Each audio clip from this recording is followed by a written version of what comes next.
Did you hear about Chris D'Elia? I don't know who that is. So Chris D'Elia is a comedian. I think he's some like director's son. I think he was like a rich kid, but he's a very funny guy. But he's been in a lot of shows and movies, and you'd probably recognize him, I'm not sure, but very popular in the comedy scene. And, been around for a few years. Funny fucking guy. There's a lot of podcasts I listen to, and I get excited when he's a guest on a podcast because he's hilarious. Okay. He's just a silly goofball. Well, he is canceled. He got dropped by CAA, I believe it is. Was it ACC? I don't know. One of those. CAA, which is like a big time. They like give actor. You want to get signed with them if you're an actor, basically. They get you work. They're like the best. And then he also got dropped by his management company. I forget their name, but he apparently was hitting up younger girls below 18 on the road, like just randomly putting DMs in them after looking at their pictures and trying to meet up with them. Apparently, he never met up with them, and the evidence. I was trying to find some. They're running with it already, but there's not much of it. There is like some screenshots of text messages or emails that seem to be him. Like I'm pretty sure they're him because they all match. But there's like one where he's hitting up a girl. He's like, "How old are you?" And she's like, "I'm 17." And he's like, "Oh, too young for me." And then like a year later, he hits her up. I think I could have that wrong, but it's funny. And then like apparently there's a 16-year-old he hit up. None of them say that they hooked up with them. The only ones that are complaining about hooking up with him are over 18, like a 21, 22-year-old girl is like, of course. He tried to get me drunk at his hotel bar, and I just went there because I was having a bad day, and he was trying to take advantage of me. I'm like, bitch, shut the fuck up. Right? You met him at his hotel bar because you had a bad day, so you're okay because you had a bad day. You're allowed to make a stupid decision and get away with it. Like, so there's a stretch there, but I was reading an article, another LA Times. I stopped reading LA Times, so another article, and it was like I was going down it. I shouldn't, Nick. But anyways, I don't know enough about them, but I assume I know what I'm going to get when I read them. But I go down, and it's talking about this girl, and she was I think they said 16 or 17 or 18, like 16, I think it was to start with. And then as I'm reading it, then there's a little like new blurb they put in there was like, since this article came out, we had confirmation that she was actually 19, and her two friends were 20 and 21.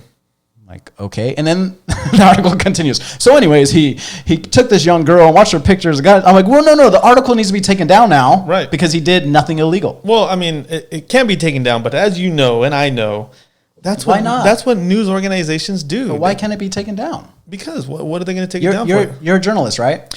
Their job is to put a spin on it to make you talk shit and talk about it on your podcast. No, that's not what journalism's supposed to be. No, that's not what it's supposed to be, but that's what it is nowadays. It's clickbait. That's not right. And so if that same article was on a right newspaper, they would use it they would use the same facts, quotes, information and spin it a whole different way. So I'm not saying that it's right, but I would say that if there was any evidence of him messaging anybody that he knew was underage, even one time, that's enough for me to call him a piece of shit and do some time and maybe go through some counseling and all that shit. So you think he should do some time for messaging an underage girl? Fuck yeah. Even though he said, "Oh, you're too young," and then you hit her up a year later. Well, see, that's the thing, right? If that's the case, then no, right? If he is smart enough to say, "Oh no, back off on that," right? Because yeah, to be honest, dude, there's some good-looking young women, and it's sad to see, as I coach volleyball for women's team in junior high school and even in 12-year-olds, right? And there's kids that develop quickly, man. And I think all the time, like, man, I have a daughter, she's 12 years old, going on 13 years old. And it's like, man, she's developing and I'm seeing like, geez, as a man, it's scary, right? Because you know what's out there, right? I know how I was as a kid, and I know how the world works, and it's just a scary situation. So you would hope that they had every opportunity not to be in part of something like that. So if one scumbag is reaching out to some young girls, that's enough for me to say, dude, well, and that's what I'm saying. I was saying earlier, he's the guy who crossed the line, like compared to Joey Diaz. Like maybe Joey Diaz did, but he crossed the line. Like you don't fuck with minors and old people. No, you like, fucking don't, you just don't. And I think he's being creepy and creepy. Do I think he is a bad guy? I think he's fucked up and probably needs to maybe some therapy or something. But should he die and he might be in prison later? I don't know, but I don't know. It just seems like again, the evidence, people are just like, good enough, later, let's run this article. Right, and that it has to come down to evidence. It truly does, man. And again, Joey Diaz's situation is way different. These are adults. They're partying. They're getting drunk. They're doing cocaine. Yeah. They know what the fuck they're doing, and they know what the outcome can be. And I'm not saying that certain things happen that shouldn't happen, but when you're in that situation, you know what the fuck's happening.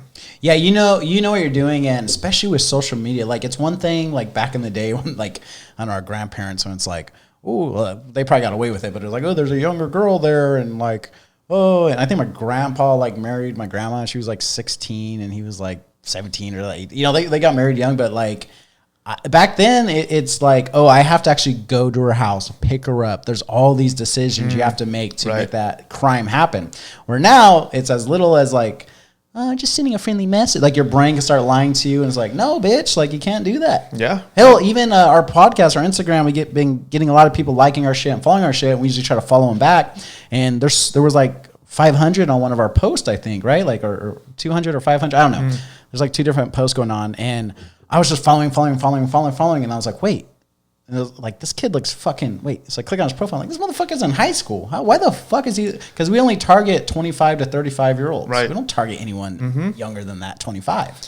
Well, that's the scary thing about social media, right? And all these platforms, man. I remember a friend in high school saying that his sister was going to, had planned on meeting a guy, that she met online, and, it's like, dude, what the fuck? That's fucking scary, bro. And I have to talk to my kids all the time about that shit. Like, I know some family members that did that shit, like at 16, 17, going down to LA from the Valley. I'm like, what the fuck? Dude, it's a fucking trip, man. There's fucking creepers out there, man. And women, I love you, but young women scare me because they're, not all of them, but so easily manipulated. Oh, right. Because well, they're kids. That love word just, fuck, they think they're like, it's forever. I don't know. Like, I literally seen cousins, and I'm scared of my niece who's about 12, 13. Like, oh my God, I'm terrified because I remember those girls. I was a pretty shy kid, so I didn't really have to deal with a lot of that. But like, I remember these girls like, oh no, we're in love. That's all they wanted to talk about was being in love with this dude who I'm like, the dude's got a different perspective. He's trying to get laid and tell his friends and brag. Oh, right. Not all the time, but 90%, I would say. Sure, yeah. And you know what? That's... You're a product of your environment, I think. I truly believe in that, right? So if you're in a household where you're not getting the attention you need, maybe you don't have one of the parents in the house, statistics show you're more prone to do all kinds of shit, right? You're more prone to be in jail. You're more prone to get suspended from school. You're more prone to do all this shit. So, and I tell my kids this too all the time, man. When you run across someone that's doing something mean, they're bullying or they're being not so good of a person, you really have to look inside of them and think, well, why are they being like that, right? I mean, they may seem like some rich kid who's just spoiled, but deep down, that kid's probably got some issues, some problems. So, well, it is interesting about Chris D'Elia because now they're going through all the old podcasts. That's the dangerous thing about doing podcasts. Your shit's down forever. So who knows? Maybe drinking beer will be illegal one day and then arrest us. But fucking arrest me, scumbags. But it's like a Mexican and a white guy can't smoke Black and Milds. Yeah, but it's fuck California, you never know. But anyways, he was on a podcast called The Fighter and the Kid. I love the podcast with Brian Callen and Brendan Schwab. I probably messed up his last name, whatever. But he was on there, a regular guest, and he was one of the top guests. He'd always get good views, I think, on that. He was just fucking funny. Him and Brian Callen going back and forth. But they were talking about Snapchat. It must have been when Snapchat just came out. I'm not sure. And they have a girl that helps them with like current events behind the camera, just like a Jamie, and she was talking about like how like someone like recorded Snapchat and had evidence on someone, and you see his face like wait. He's like, and he's never serious. He's like, wait, how'd they get it? Because it's Snapchat, and they're like, well, they screen record it. He's like, you could do it on Snapchat because Snapchat just deletes. Like, no, you could. People always screen record that shit all the time, or just screenshot it. And he's like, first of all, how dumb are you? You don't know that. But he was just like, I've done some stupid shit. And so now everyone's like focusing on that, like, and get this, played in a show. I don't know what show. I didn't watch any of these shows. It was on Netflix or something. I don't know. Maybe with Whitney Cummings. I don't know. He's been on a few different shows, but one of them he was a guy, pedophile, going after a 15-year-old. That's how this shit came out because some girl posted. Isn't that ironic? And showed all the shit she on had. Snap. Yeah. Okay. Well, dude, that's what's terrible. But he was on a TV show. like on Netflix or something, playing a pedophile, an acting gig, Oh, really? and going after a 15-year-old. I think they pulled it now. Wow. I can't watch it, yeah. Interesting.